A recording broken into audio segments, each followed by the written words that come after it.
Hello kabayan, magandang araw kabayan.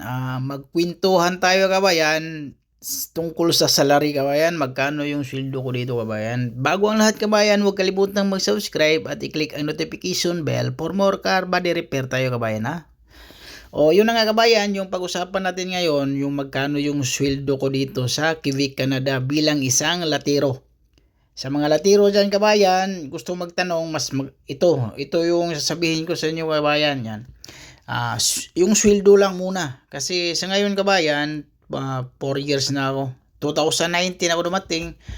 Yung 2019 kabayan, dumating ako at 21.75 per hour.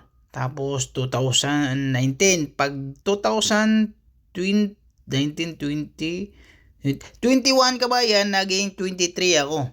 Tapos ngayon, nung September ngayon, October na ngayon nung September, naging August, September, August ata.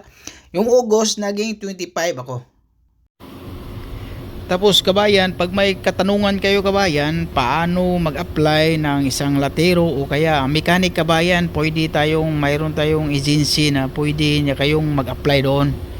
Kasi yung shop ko kabayan, walang mechanic dito kabayan. May nakilala lang kasi ako na mechanic. Tapos yung agency nila sinabi din. Tapos wala silang gasto kabayan. Bali yung gastos nila sa medical nga. Yung medical nga binigyan pa sila ng refund. Pero yung sa akin naman, yung agency ko, yung sa amin naman dito sa latero, yung medical sa amin yun lang ang gastos namin, yung medical lang. Yung sa agency namin, kasi yung mechanic ibang agency yun kabayan, yun na kabayan. Maraming salamat kabayan, and don't forget to subscribe kabayan. Mag-comment lang kayo kabayan kung mayroon kayong mga tanong. Okay, ay salamat.